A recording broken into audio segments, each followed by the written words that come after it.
other actions Treasury could have taken to reduce the liability? Question number 2, Dr. Russell Norman. Thank you, Mr. Speaker.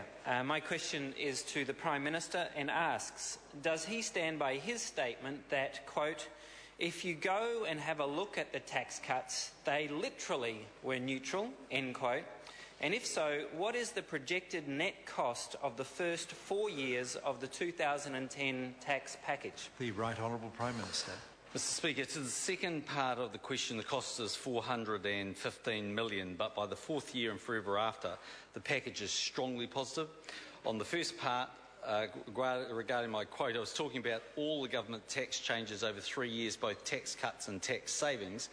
These tax changes, including the 2010 budget changes, were slightly fiscally negative in 08 and 9-10, but fiscally positive from 2010-11 onwards. So in the short term, yes, they are fiscally neutral. In the medium to longer term, they're actually fiscally positive. They reduce government deficits and reduce government debt compared to the situation we inherited on coming into office. So, Mr. Speaker, if the member wants me to, I'm happy to table this document that came from the Minister of Finance's office. But what it shows is the cost of the overall tax savings, tax packages and the likes, if you go from 08-09, are these following astounding numbers. A cost of $427 million in 08-09, the following year costs of $322 million, and then positive $270 million, positive $1.4 billion, positive $1.83 billion, and by 2013-14, positive $2 billion. A remarkable achievement. Dr. Russell Norman. Thank you, Mr. Speaker. Does he dispute the table on page 8 of the Finance Minister's executive summary in Budget 2010, showing that the projected 4-year cost of his government's 2010 tax cut package was a static $1.1 billion cost to the Crown? The Right Honourable Prime Minister. Yes, because that measures something completely different. If you look at the overall tax costs and tax savings, as I said earlier, they are fiscally positive. Or to put it into plain English, if we unwind them all, we will have bigger deficits and bigger debt. Dr. Russell Norman. Supplementary. Thank you, Mr. Speaker. Does the Prime Minister dispute the table on page 8 of the year-end Crown financial statements for 2010-11, which show that his government's 2010 tax cut package has, in practice, cost about $1 billion in just the first 9 months? The Right Honourable Prime Minister. Speaker, yes, I go back to this document which looks at all of the tax changes and tax savings. More than happy to table if the member wants it, but let me go through it one more time. So for 2010-11, for instance, net gain of $270 million by 2013-14, positive $2 billion. So if people want to vote for the Green Party and have these reversed, they'll have to fund $2 billion a year of extra debt on top of about the $10 billion they want to spend on other things. Michael Woodhouse. Thank you, Mr. Speaker. To the Prime Minister, how much larger would the budget deficit be this year and for the next 2 years if the government had continued with the tax settings it inherited on coming to office in 2008? The Right Honourable Speaker, Prime what Minister. an outstanding question. If the government hadn't made all the tax changes it did, both tax cuts and tax savings, the budget deficit would in fact be $1.5 billion worse this year, and it would be the next year's deficit would be $1.8 billion worse, and the year after the deficit would be a whopping $2.1 billion worse. So our changes are reducing deficit and reducing the amount the government needs to borrow.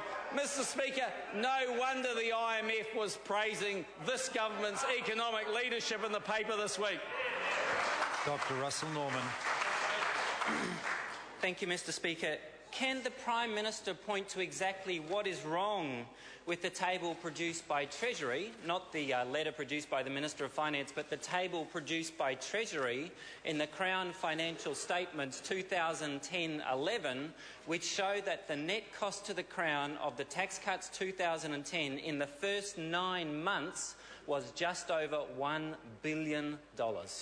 The Right Honourable Prime Minister. Mr Speaker, the problem with the table is it shows one part of the government's overall tax changes. So it's all very well counting one bit, but if you don't count the other bit, you don't get the total package. That was why when the Minister of Finance got up in the budget and announced it, he called it a package. There were lots of things, not just one thing. Dr Russell Norman. Thank you, Mr Speaker. Is the Prime Minister actually familiar with Table 4 on page 8 of the financial statements of the Government of New Zealand prepared by Treasury, which don't just have one part of the tax package, it includes all the different elements of the tax package, and the conclusion of all the different elements is the net effect of the 2010 changes was to cost the Government of New Zealand in just 9 months about $1 billion in lost revenue. The Right Honourable Prime Minister. Mr Speaker, it really doesn't matter how many times the member says it, it doesn't make it right. The numbers that are right are the ones produced by the Minister of Finance's office, would have been supplied by the Treasury, and what they show is that the package is net positive for New Zealand. Dr Russell Norman. Thank you, Mr Speaker. Has he read the Crown financial statements for February 2012, just released this morning, which show a further $360 million shortfall in GST revenue, a $200 million shortfall in income tax, a $193 million shortfall in corporate tax, indicating that the costs of the government's 2010 tax cut package have blown out even further than indicated by the Crown accounts? The Right Honourable Prime Minister. Yes, I've seen them, and the illogical part of that member's question there is, in fact, this government raised GST. So if we hadn't done that in the recent budget, in fact, the number would have been even much greater. There are a number of changes that are happening in the economy, and those numbers are against forecasts, not the least of them being there's a positive savings rate in New Zealand, so New Zealanders are consuming a bit less. Quite a lot of the taxes that were paid were around corporate taxes. That's been the big difference. And as a result of the global financial crisis, both in investment and in property income, there were substantial taxes paid in 06 and 07 when basically people were consuming debt. Now those losses are carried forward and it's had quite a big impact on the accounts. That is the big difference, as well as the unfunded tax cuts by the previous government. Dr Russell Norman. Thank you, Mr Speaker. Isn't it true that according to Treasury and the Treasury numbers, the tax cut package was projected to cost $1.1 billion over 4 years?